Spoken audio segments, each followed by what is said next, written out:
Hey, what's up, everybody? Welcome back to another episode of What's in a Performance, the series where I analyze other people's playing and talk about what they do well. Or basically the series where I fanboy over Animenz for like half an hour.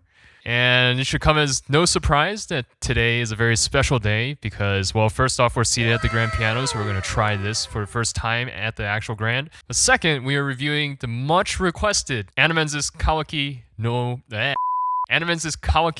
Ameku, or Crying for Rain from Domestic Girlfriend. Animenz himself says this is the spiritual successor to Unravel, and it is undoubtedly very hard. I've skimmed the sheets, I've read through a little bit of it, and it is very difficult. So, very excited to be able to talk about this piece today. So without further ado, let's get right to the video. Alright, we're all set. I should also note that in this video, I'm going to be stopping a lot and talking over. Animenz is playing a lot. So if you want to listen to the whole thing first, go click under original. Link is in the description, and then come back to this. This setup's already feeling a little bit claustrophobic, but we'll see how it goes. Let's get started. I wonder if he's starting with left pedal.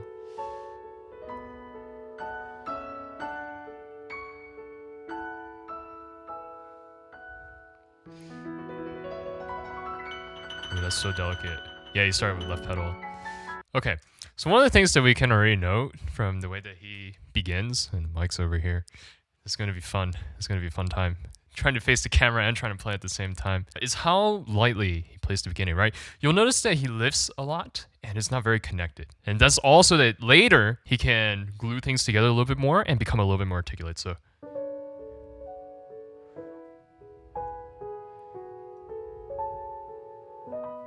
with all this sort of lifting motion, it gives us a very light, sort of delicate sort of texture, which also fits the register that this is written in. And with the left pedal on top of it, it's that lightness and the delicateness with also a little bit of muffling that goes over top. Typically, when we want to use the left pedal is not only to make things a little bit softer, but to make it a little bit muted. So when you're working on trying to make things pianissimo, you should try to do that first via your playing, as opposed to using a tool like the left pedal, because the left pedal is adding texture as opposed to just making things soft.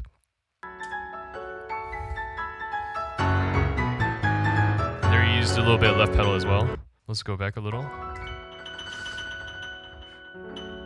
I like how he, like, for this tremolo, releases the left pedal so that he gets a little bit more clarity on the tone, and then adds the left pedal back in right after so that he can again get very similar sort of vibe from the first two measures. Before then full sending with the... And this mic stands in my way. We're off to a good start. Alright, continuing. See, there's the pedaling, and now he holds it for a little bit longer. And we're playing with the similar bounciness here, except there's no left pedal.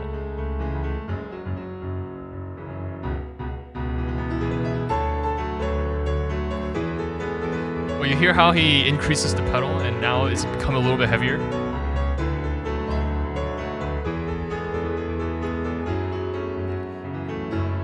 Very nice. A little bit lift on that last note there. But you hear how the two parts of the first verse already sound a little bit different. The first part is very bouncy.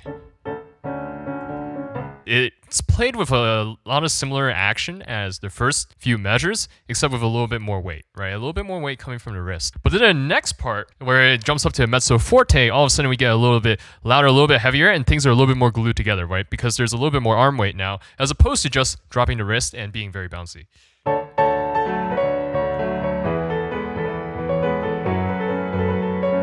Or whatever he's doing, right? And there's also more pedal to pull the whole thing together. So if we go back a little bit.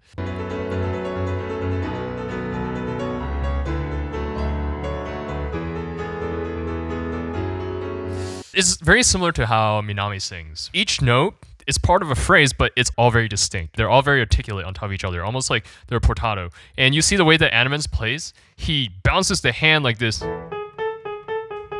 His fifth and fourth fingers bounce up and down instead of connecting, to create that sort of articulation that's similar to how Minami sings the original. And this is just extra. Everyone's entitled to their own artistic expression.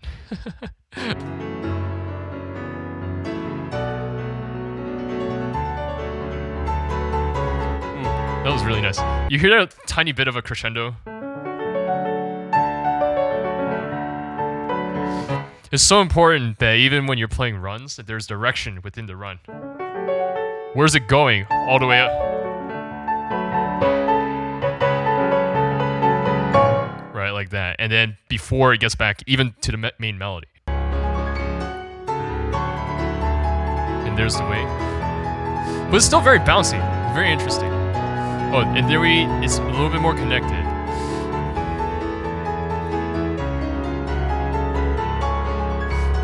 So much of the bouncy nature of this chorus is coming from the left hand, right? With all these big leaps. And you'll see that because of the tempo that he's playing in, and because of the ferocity with which we're hitting this with almost like a forte or fortissimo, a lot of these notes have to be connected, or at least sound more connected in order to play them quickly. They're almost trilled. But in order to make up for that, you kind of get these sort of lifting motions, right, from the left hand, which, again, is the same down, up for slurs that I've talked about several times before in these videos, except now applied here to give it extra articulation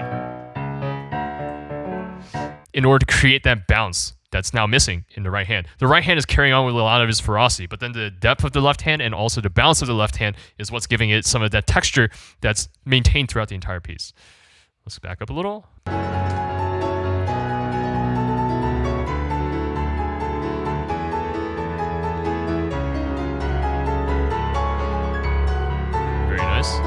You hear how even is secondary to, like, that stands out more as opposed to even these sorts of arpeggios and flourishes.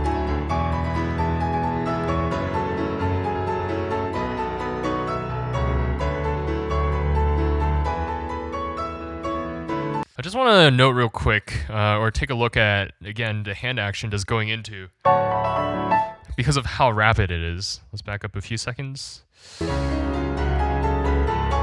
Watch the right hand. You see how quickly the hand comes up and down. Again, we've talked about this sort of motion before where it has to come from the wrist, rotating up and down. A lot of playing piano is really knowing when to tense and when to relax. The main way that you play faster is by playing loose and by playing relaxed after a quick moment of tension. So in order to play quickly like this, there needs to be almost like a very quick pull of like a rubber band almost, and then a quick release into this sort of looseness that just then carries over to the next note. I tense really quick with this one up motion, and then very quickly just let that drop twice in rhythm onto those notes. Same for all the rest. And that's how we achieve this sort of speed and articulation when we're playing through this entire piece with repeated notes there this quick. They're different from these. But once we get to here, same thing.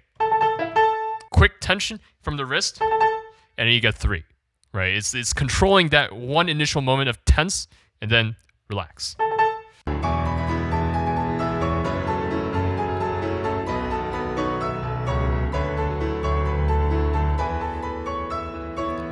It's remarkable how similar this sounds to original. You see instant drop in dynamic, right? Because this is like the instrumental part. It's all very rhythmic.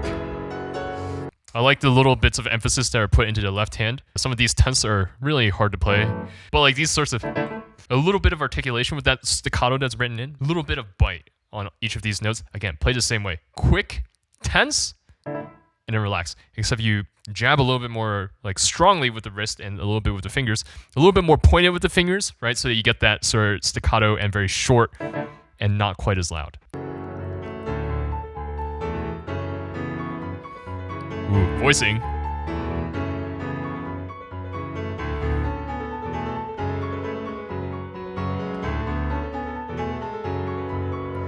I feel like this is very smartly written. The way that you're forced to play the center voice, the main melody, is with your thumbs and second finger because of how you're jumping. If you listen to the original song, you'll know that Minami sings very articulately, almost with like portados. And so this lends itself to being able to be phrased this way, because if it was supposed to be smooth and connected, you'd be very hard pressed to do that while jumping, right, like this across the keyboard. We talk a lot about how Animenz uses a lot of three-hand technique and uses it well, but not only does he use it well and plays it well, but he chooses a good spot to use it, in my opinion, of course.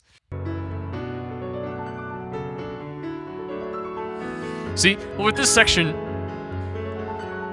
it's easier to play connected because the hand lands down here and the fingers come close together for a longer period of time. And so then he's able to connect more and the texture changes, as opposed to, right, now he's able to, right, connect a little bit more and draw it a little bit closer together. Ooh, dry? Almost completely dry, but if you listen to the pedal closely, a touch of pedal to connect these notes, and then back to being dry. How is he able to play dry? Because he's holding the notes instead of just letting the pedal go. Listen again.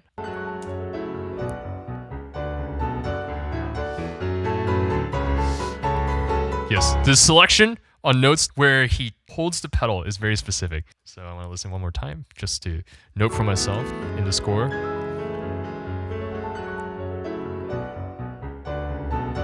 There it is, right? He starts on the...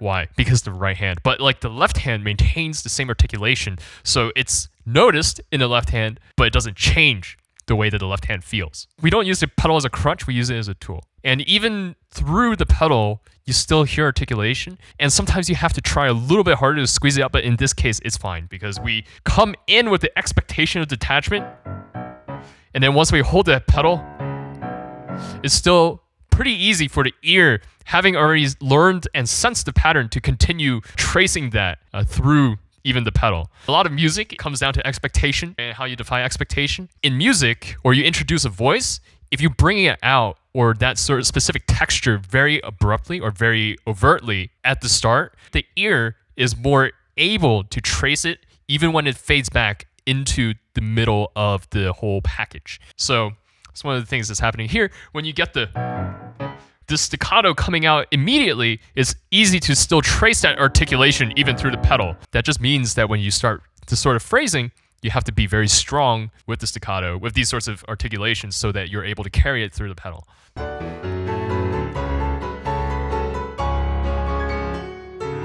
Ooh, move into middle voice.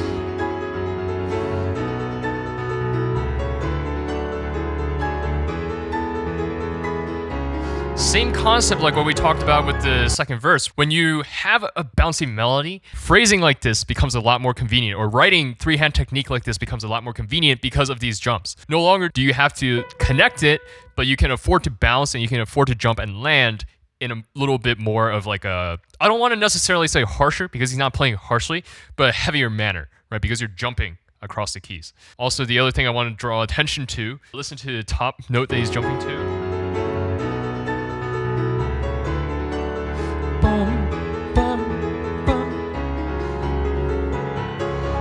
You'll notice that it very subtly, right, builds a little bit in volume. It's not very overt, and it doesn't need to be, because of the fact that it's like up an octave, right? So that it stands out naturally on its own. But it is a little bit of phrasing, a little bit of direction, even in those notes that Animenz is applying to the piece. That's insane, though. It's so hard.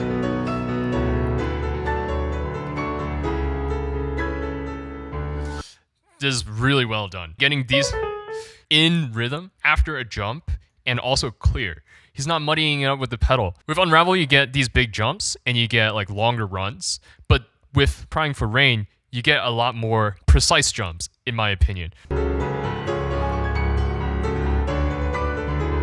Insane.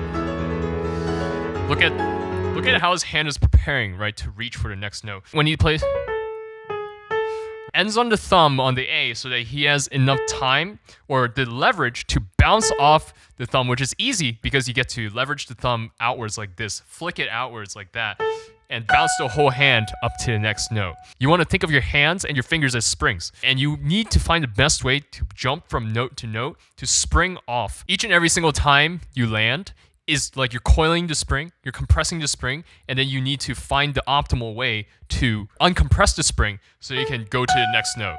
And same thing for coming down, right?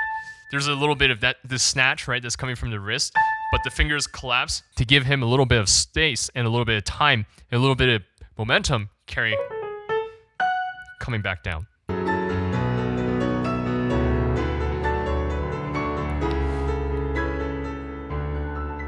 Very delicate. Very nice. Contrast. Oh, listen to the left hand.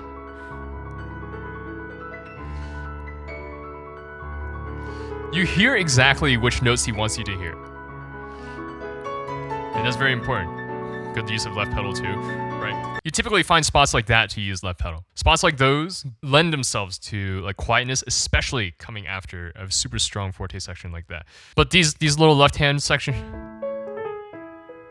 you hear exactly what he wants you to hear. The conversation for these notes and then the left. These are the ones that come out exactly when he wants them to. So how does he do this? With the right hand, right? Again, it's lifting the fingers and a little bit of rotation into the notes that you want. If you struggle with this sort of thing, I would commend the exercise hand in number 6, where you try to voice all the moving notes while rotating a little bit. Hand in 31 also serves this purpose. And with the left hand, you just gotta bring it out. It looks like he's playing a little bit flat in order to mellow out that tone a little bit, but either ways, if you play the right hand light enough in this instance, and if you change the pedal enough and it doesn't get too muddy, then the left hand will naturally stand out. Those runs are so pretty. Oh. Notice the increase in in dynamic doesn't go straight to a fortissimo. It goes to like a mezzo forte, and then straight back to the pianissimo. Right, very, very quiet. And then even when he comes back up, it doesn't go straight to a fortissimo. Why? Because you need space to grow. You always need to think about where you want to end up and where do you want to start as a result of that. Right? You can't get too quiet too soon or too loud too soon, because then you have no space to go. It's an important concept that is very hard for even intermediate players, because you just want to play loud or play too quiet. See, now he can bring out the full pedal, right? Again, very light. Dang, those runs. It's so hard to play runs up here because you have to shift your body all the way, especially from the left hand. But they're so precise. Look at that finger action. Look at how he's lifting each finger just to get that like little bit of sparkle. A little bit of sparkle and a little bit of shimmer on each and every single one of those notes in that run.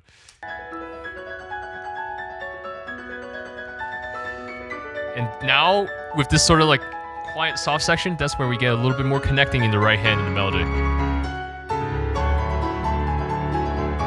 Again, same thing with the first chorus, right? Same comments about how he's playing everything.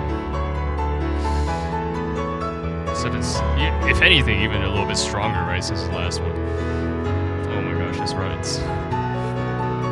Running good runs is really hard. Everything sounds very precise, which is good.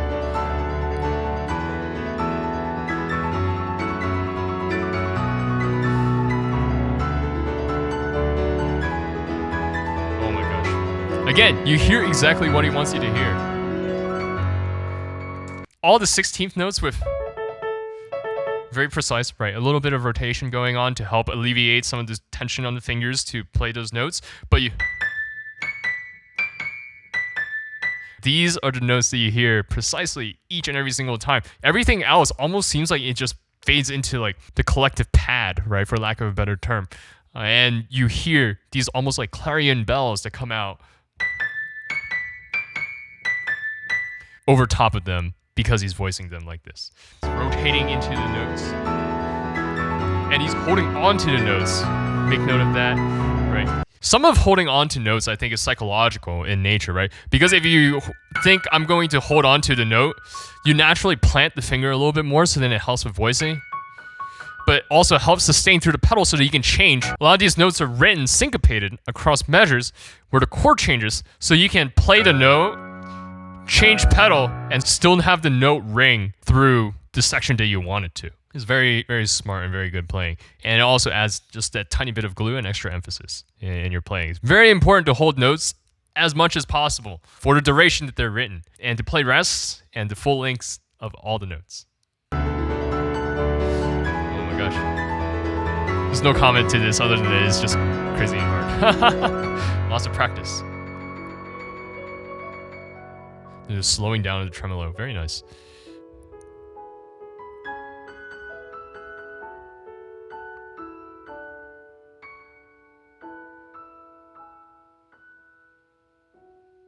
Same comments as from the start. Very, very delicate, very nice, very soft, very soothing. I have nothing else to say about this arrangement other than that it is incredibly beautiful. It's incredibly well performed, incredibly well played. I think personally it's better than Unravel, and is a very, very nice arrangement that fits the OP, the song that is written for. Go check out Animenz's original video. If you want to hear me talk about more of Animenz's playing or other people's playing, you should click on one of the videos here. Or if you want to hear me attempt Animenz, you should click on videos here as well. Let me know what else you guys want me to review in the comments below. Be sure to join my Discord if you want to talk to me about music and anime and stuff. And check out my Patreon if you want to support my content. And until next time, everybody, peace.